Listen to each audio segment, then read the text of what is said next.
অনেক বছর আগে পাহাড় ঘেরা এক ছোট জনপদে বাস করত এক যুবক। তার নাম ছিল সাদিক। নামের মতোই সে ছিল সত্যবাদী। তার ঘর ছিল কাঁচা, কাপড় ছিল সাদামাটা, আর পেট ভরে খাওয়াও তার নসিবে সবসময় জুটত না। কিন্তু তার অন্তর ছিল আলোর মতো পরিষ্কার। ফজরের আজান ওঠার আগেই সাদিক ঘুম থেকে উঠত। অজু করে 2 হাত তুলে বলতো, হে আল্লাহ, আজও আমি হালাল রিজিকের পথে বের হব, তুমি আমার করত না। গ্রামের মানুষ বলতো, ছেলেটা গরিব ঠিকই, কিন্তু এমন আমানতদার লোক আজকাল কই। কিন্তু সবাই যে তাকে ভালোবাসতো তা নয়। গ্রামের মাঝখানে ছিল এক ধনী ব্যবসায়ী, হাবিব মালিক। তার গুদাম ছিল শস্যে ভরা, তার উঠানে ছিল উট, ঘোড়া, দাস, চাকর। কিন্তু তার অন্তর ছিল শুকনো মাটির মতো শক্ত। সে সাদিককে পছন্দ করত না, কারণ মানুষ গরিব সাদিককে সম্মান করত, অথচ ধনী হাবিবকে ভয় করত, ভালোবাসত না। এক বছর ভীষণ খরা পড়ল। আকাশে মেঘ উঠত, কিন্তু বৃষ্টি নামত না। ক্ষেত শুকিয়ে গেল, কুয়োর পানি নেমে গেল, গরু ছাগল রোগা হয়ে গেল। লোকজন একে অন্যের ঘরে তাকাতে লাগলো। কি কাকে সাহায্য করবে?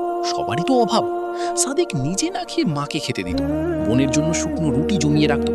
রাতে ক্ষুধায় পেট জ্বললেও মুখে বলতো আলহামদুলিল্লাহ, আজ যা আছে তাও তো অনেকের নেই।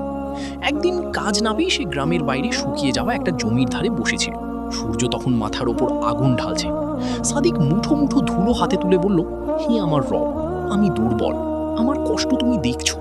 আমি নিজের জন্য কিছু চাইছি না, প্রাণী জগতের জন্য চাইছি। কারো হারাম জিনিস চাই না, তুমি শুধু হালাল পথে আমার জন্য দরজা খুলে দাও। সে যখন উঠে দাঁড়ালো, তখন তার পায়ের নিচের মাটি অদ্ভুতভাবে নরম মনে হলো। কৌতূহলবশত সে একটু খুঁড়তেই নিচে ভেজা স্তর পাওয়া গেল। আরো খুঁড়তেই অল্প অল্প পানি উঠতে লাগলো। প্রথমে সে বিশ্বাস করতে পারছিল না, 2 হাত তুলে কেঁদে ফেলল। আলহামদুলিল্লাহ, তুমি মরুভূমির বুকে পানি দাও, তুমি চাইলে বান্দার শুষ্ক জীবনেও রহমত নামাতে পারো। পরদিন সে নিজের হাতে ছোট একটি গর্ত বড় করলো, চারদিকে কাদা বেঁধে দিল। কিছুক্ষণের মধ্যেই সেখানে স্বচ্ছ পানি জমতে শুরু করলো। খবরটি আগুনের মতো ছড়িয়ে পড়লো।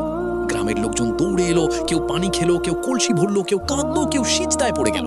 মানুষ বলতে লাগলো, আল্লাহ এই যুবকের দোয়ায় আমাদের জন্য পানি খুলে দিয়েছেন। সেদিন সাদিক চাইলে সেই পানির বিনিময়ে টাকা নিতে পারত,